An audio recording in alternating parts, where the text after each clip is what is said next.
نماز صرف مسلمانوں کی ہے، عزاداری تمام قوموں کی ہے۔ کوئی قوم و ملت ایسی نہیں ہے جو اس عزاداری میں شریک نہ ہو، اس لیے کہ اگر آپ کا ایک پڑوسی آپ کے مذہب کا نہیں ہے، اگر اس کے یہاں انتقال ہو جائے تو آپ غصے میں جائیں گے کہ نہیں؟ مگر اگر کسی کی مسجد میں نماز ہو رہی ہے، آپ کا کتنا بڑا بھی پڑوسی ہو وہ، مگر مذہب مانے ہے کہ وہ آپ کی مسجد میں جا کے آپ کے ساتھ نماز پڑھے۔ دنیا میں جتنی بھی عبادت گاہیں ہیں سب پہ دوسرے مذہب والوں کے لیے نو انٹری کا بورڈ لگا ہوا ہے، صرف ایک امام باڑہ ہے جس پہ نو انٹری کا بورڈ نہیں ہے۔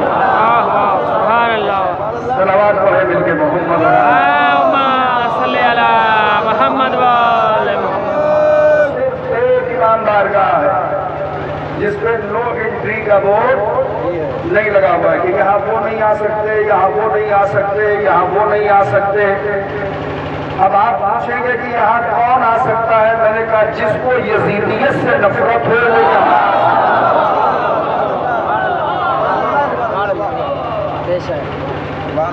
یہاں حسینی آتے ہیں، یہاں حق پسند آتے ہیں، یہاں وہ آتے ہیں جو ظلم کے خلاف ہیں، یہاں وہ آتے ہیں جو دہشت گردی کے بھی خلاف ہوں اور ظلم کے بھی خلاف ہوں۔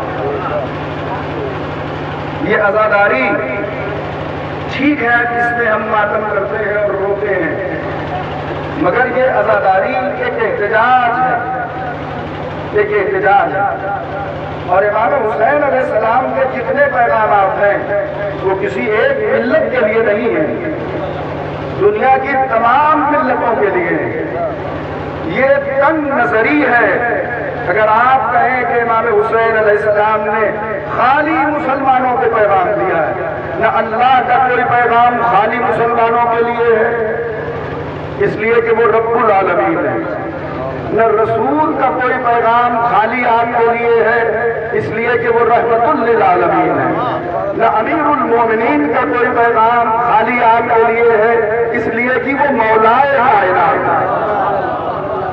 میں توجہ چاہ رہا ہوں کہ پوری کائنات کے مولا ہے۔ کسی کو لوٹایا ہو اپنے دروازے سے تو بتائیے، کسی کو خالی ہاتھ بھیجا ہو تو بتائیے، کسی کی دل آزاری کی ہو تو بتائیے، کسی کی مہمان نوازی میں کوتاہی کی ہو تو بتائیے۔ آپ کو اس مرتبے فکر کے ہیں جو اپنے دشمن کو بھی جامع شیر پلاتا ہے، اپنے قاتل کو جامع شیر پلاتا ہے، اور اس کردار کا اثر بھی ہوتا ہے۔ آپ کو پتا ہے کہ غر کا لشکر امام حسین علیہ السلام کے لشکر کا پیچھا کرتے ہوئے آیا، مگر اس کی تشنابی دیکھ کر امام حسین علیہ السلام نے اپنے مختصر سے لشکر کو حکم دیا کہ جتنے لوگ پیاسے ہیں انہیں پانی پلاؤ۔ آپ کہیں گے ایسے پانی پلانے سے کیا فائدہ؟ آپ کو پتا ہی نہیں ہے کہ ایسے پانی پلانے سے کیا فائدہ ہوتا ہے۔ بیدار ہو کے بیٹھیے، زیادہ دیر نہیں کہوں گا، آپ ہاتھ پہ بیٹھے ہوئے ہیں، اجر جناب زہرا کی طرف سے ملے گا۔ آپ کو پتا نہیں ہے کہ مہمان نوازی کا فائدہ کیا ہے، آپ کو پتا نہیں ہے کہ پیاسے کو پانی پلانے کا فائدہ کیا ہے۔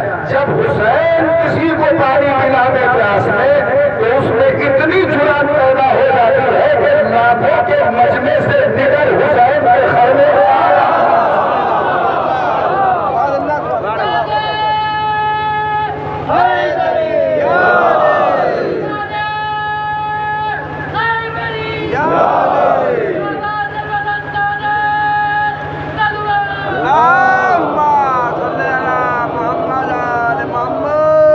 یہ آپ کا جلوس بہت پرانا جلوس ہے، مگر اب اس میں انقلاب پیدا ہو چکا ہے۔ جیسے ہی میں روضہ امام حسین علیہ السلام کے قریب آیا میں نے دیکھا ایک انقلاب عمدہ ہوا، ہر قوم کے لوگ دکھائی دے رہے ہیں۔ ارے یہ کیا ہو گئے؟ اب تو یہ پروگرام عزاداری کا قومی نہیں ہے، بین الاقوامی ہے۔ کیسے سنتے ہیں؟ میں توجہ چاہ رہا ہوں، اب یہ قومی پروگرام نہیں ہے، اب یہ بین الاقوامی ہے۔ آپ دنیا کا کوئی ایک مذہب بتائیے جس میں حسینی نہ ہو، آپ سن نہیں رہے، سب لوگ مل کے سنیں، جماعت سے سنیں، یہ فرادہ تقریر نہیں ہوتی۔ آپ ایک کوئی قوم، ایک کوئی مذہب، ایک کوئی فرقہ، ایک کوئی ادارہ، ایک کوئی کمیونٹی، ایک کوئی انجمن، ایک کوئی قبیلہ، ایک کوئی ایریا، ایک کوئی علاقہ،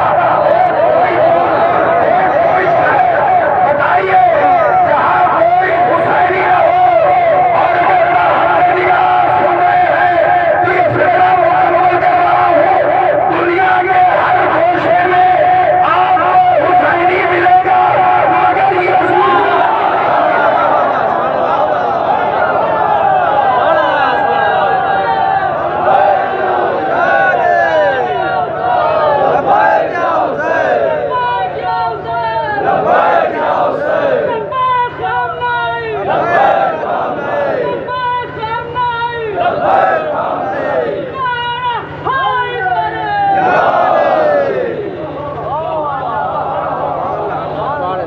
حسینی کہتے ہوئے لوگ فخر کرتے ہیں۔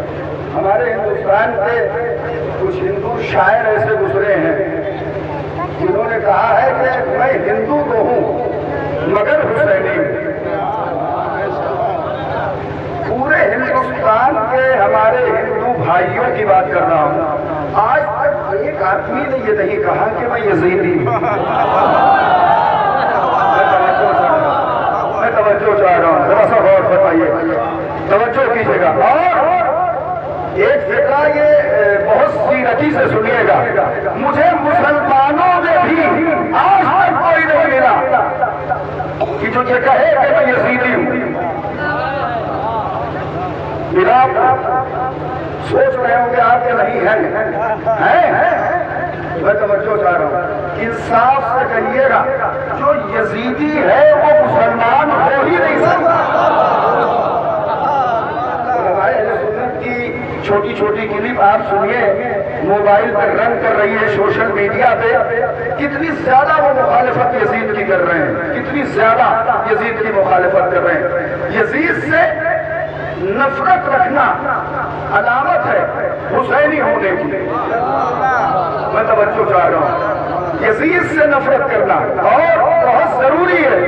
یہی تو ایک اوپن نام ہے جس پہ ہم ہر چوراہے پہ لعنت کر سکتے ہیں۔ یہی تو ایک اوپن نام ہے ہسٹری آف اسلام میں جس پہ ہم اوپن طریقے سے لعنت کر سکتے ہیں۔ آپ اگر سنیں تو ایک فقرہ ہوگا، یا تو مجھے اوپن طریقے سے ایک نام حضرت آدم کے زمانے کا ملا،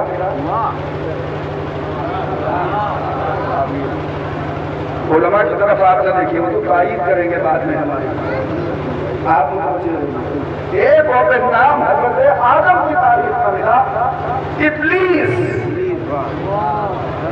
بلا تفریق مذہب و ملت سب اس پہ لعنت کرتے ہیں۔ کیا کیا تھا ابلیس نے؟ آدم کی خلافت جو خدا کی طرف سے تھی اس خلافت کا دعوے دار تھا، اس لیے تمام مسلمان اس پہ لعنت کرتے ہیں۔ کوئی مولانا، مولوی، قاری، حافظ، مقرر، خطیب ایسا ہے ہی نہیں کہ اپنی تقریر سے پہلے وہ نہ کہے اعوذ باللہ من الشیطان الرجیم۔ کیسے سنا ہے؟ اعوذ باللہ من الشیطان الرجیم۔ شیطان سے پناہ ضرور مانگیں گے، تو مجھے تو پوری تاریخ میں آدم سے لے کے سن 61 ہجری تک 2 اوپن نام ملے ہیں جس پہ کھل کے لوگ بولتے ہیں۔ شیطان پہ بھی لعنت، شیطان والوں پہ بھی لعنت، آگے نہ بولنے دیجیے ہمیں۔ یزید پہ بھی لعنت، تو امام حسین، اب دیکھیے تھوڑا سا چونکہ یہ یوم زینب کے عنوان سے ہے لہذا میں آپ کو بتانا چاہ رہا ہوں یہ یزید میں اوپن لعنت کیوں ہو رہی ہے؟ یہ کیریکٹر ہے جناب زینب کا۔ اگر کربلا کے بعد اسیری نہ ہوتی اور اہل حرم شام نہ جاتے تو بہت سے ظالموں کی طرح یزید کا نام بھی چھپا دیا جاتا۔ اور اگر آپ کو میری بات پر یقین ہے اس لیے کم لوگ بولے تو میں دلیل دے رہا ہوں۔ جناب محمد حنفیہ نے مکے کے قیام کے دوران امام حسین علیہ السلام سے فرمایا کہ اگر آپ جانا ہی چاہتے ہیں تو آپ چلے جائیے، بچوں اور عورتوں کو اپنے ساتھ نہ لے جائیے۔ جب امام حسین کو منع کیا تو حضرت محمد حنفیہ نے کہا کہ میں نے نانا کو خواب میں دیکھا ہے اور مجھے کربلا جانا ہی ہے، مگر جب عورتوں اور بچوں کا سوال کیا تو امام حسین علیہ السلام نے فرمایا اگر اہل حرم ہمارے ساتھ نہ گئے تو ہمارے آباء و اجداد اور ہمارے قاتلوں کے چہرے سے نقاب کون ہٹائے گا؟ آپ سن نہیں رہے، میں توجہ چاہ رہا ہوں۔ ہمارے آباء و اجداد اور ہمارے قاتلوں کے چہرے سے نقاب کون ہٹائے گا؟ آپ ذرا بیداری سے سنیے، اس کا مطلب یزیدیت کے چہرے سے نقاب جس نے ہٹایا اسے زینب بنت علی اور تمنا کی خدمت میں حوالے کر رہا ہوں۔ بعض لوگ پوچھتے ہیں کربلا میں شہادت ہو گئی تو پھر اہل حرم شام کیوں گئے؟ میں نے کہا اگر یزید کربلا آیا ہوتا تو پھر اہل حرم کو شام جانے کی ضرورت نہیں تھی۔ شام اس لیے جانا تھا تاکہ یزید کے گھر میں یزید کو ذلیل کیا جائے، یزید کو رسوا کیا جائے۔ بھائی دیکھیں اگر جناب زینب وہاں نہ جاتی، اہل حرم نہ جاتے تو زوجہ یزید نکل کے نہ آتی۔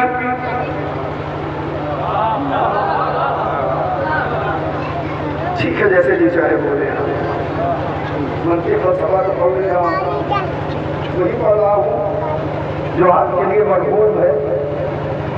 اگر جناب زینب نہ جاتی تو زوجہ یزید نکل کر اپنے شوہر کے چہرے سے نقاب کیسے کھینچتی؟ میں توجہ چاہ رہا ہوں، ذرا سا غور فرمائیے گا۔ یہ سب نظام قدرت ہے۔ موسیٰ کو بھیجا دربار فرعون میں اس لیے کہ فرعونیت ذلیل ہو۔ موسیٰ کو اس لیے دربار فرعون میں بھیجا کہ فرعونیت ذلیل ہو۔ زینب کو اس لیے دربار شام بھیجا تاکہ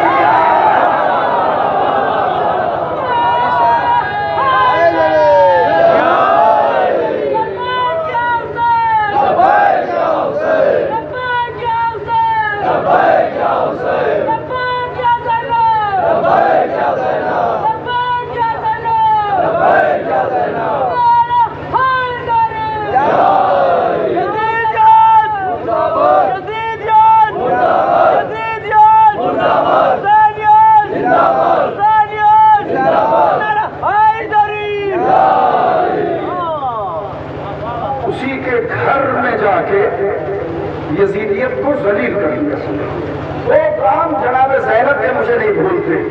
شاید یہ آخری بات ہوا، آج زمین میں بیٹھے ہیں اور دھوپ میں کھڑے ہوئے ہیں، جبکہ خدا کی مہربانی ہے کہ اپنے رحمت آپ کے سر پہ سایہ پھینک ہے۔ مگر یہ تو بات ضرور سن لیجیے، ایک کام تو یہ کیا جناب زینب نے کہ یزید کو یزید کے گھر میں رسوا کر دیا۔ دوسرا کام سنیے گا، دوسرا کام یہ کیا